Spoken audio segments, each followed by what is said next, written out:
Okay, so why is everyone dunking on Lazarus? It's sitting at a 7.3 on MyAnimeList, which is like pretty average for a show, with Chad Stahelski handling the fight choreography, Shinichiro Watanabe cooking up the plot, and MAPPA delivering some seriously crisp animation. What's the deal? The story genuinely gripping, the whistles pop, and it's not just a slideshow of static shots all season long. Let's debate. So what's tripping people up? Today I'm diving deep into the second most hype anime of the spring 2025 season to figure out what is going on. We're breaking it all down, detail by detail. Hey, it's Matty, don't forget to smash that like button, drop a comment and subscribe to our channel to more anime content like this. Let's get started.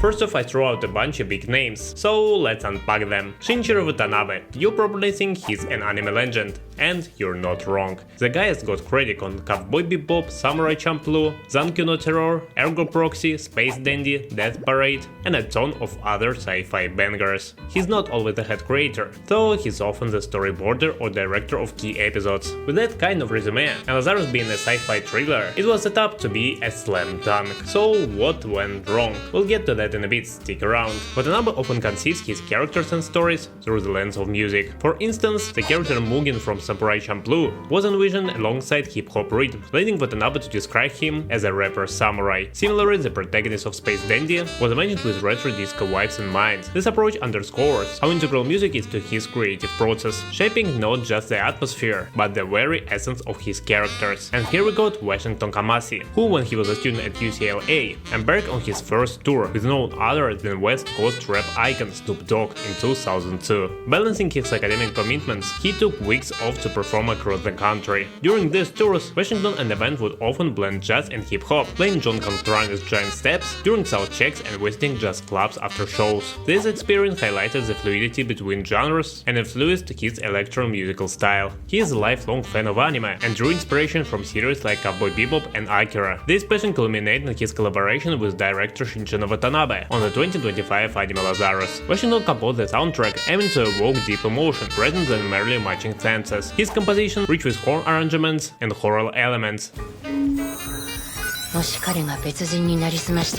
captures the soul's existential themes and showcases his ability to blend jazz and visual storytelling. And the last important man in Lazarus production is Chad Stahelski. He was initially invited to provide guidance on fight choreography for Shinichiro Watanabe Lazarus, but Stahelski became so invested that he volunteered to lead the action design himself. He brought in his top choreographers and storyboard artists from 8711 to ensure the action sequence met his high standards. Stahelski describes the collaboration as the funniest job he's ever done, highlighting the creative synergy between live action and animation. Alright, let's get to the point. With all the star power behind Lazarus, Shinichiro Watanabe, Chad Stahelski, MAPPA's animation, they think should have been knocking on the door of the top 100 anime. Easy. We're talking on an 8.5 rating, minimum. Even an 8.0 would be solid.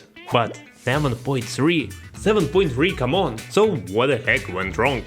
I binged it myself, then dove into all not recommended reviews on MyAnimeList, and now I've pieced it together to break it all down for you. That's why from here on out, we're splitting this into 4 key parts: plot, character, music and animation. Let's do this. Lazarus starts with a killer hook, is 2052, and Dr. Skinner's miracle drug, Hapuna, cures everything, until he vanishes, pops back up and says it's kill everyone in 30 days, unless his task force, Lazarus, finds him. Sounds intense, right?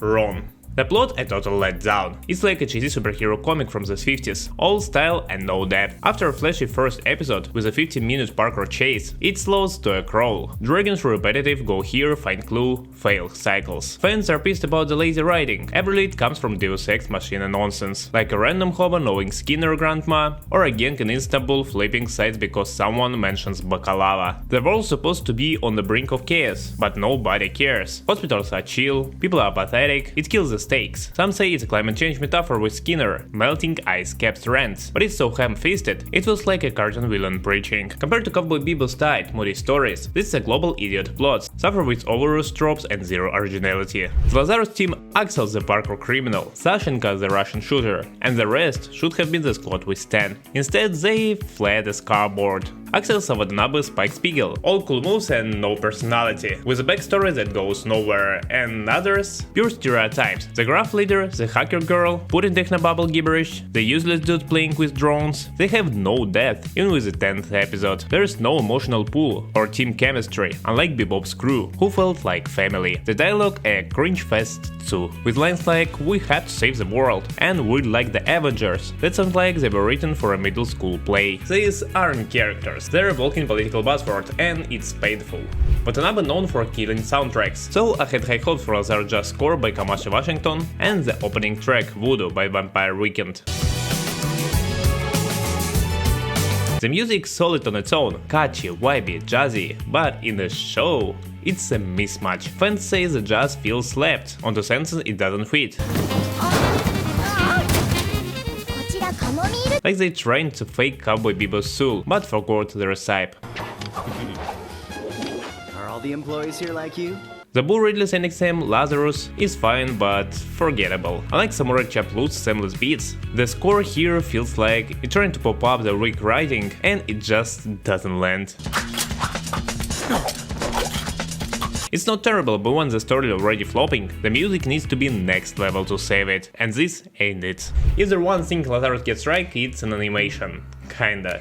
MAPPA and Solo Entertainment, with Stahelski John Quick style choreography, delivers some slick action. The parkour fights in episode 1 and a few battles are better smooth, with dynamic angles and real weight. It looks clean, even if it's not Jujutsu Kaisen tier. But here's the rub: the animation's doing all the work. The art styles blend, with generic color palette that screams budget sci-fi. Reviews call it lazy compared to MAPPA's Chainsaw Man or Attack on Titan. The direction just okay, no bold Watanabe's flair. It's like they dump the budget into fights to distract from the weak plot and characters, but even those gorgeous leaps can save soulless show. So why Lazarus is stuck at 7.3? The plot's a cliche-ridden soul and with zero stakes. The characters are one-dimensional props, the music out of sync, and even the stellar animation can carry it. Watanabe's name and MAPPA's rap set expectations sky high, but this feels like a chibi knockoff of Cowboy Bebop with no of its heart. I'm not hating just to hate. If you love it, it's awesome, but for me it sucks. That's my opinion on Lazarus. As a lot of fans of MAPPA and Shinichiro Watanabe, I'm disappointed. Got more to say? Drop it in a comment below. Oh, and don't forget to smash that like button and subscribe to our channel for more anime and manga content like this. Thanks for watching, this was Matty, and until next time.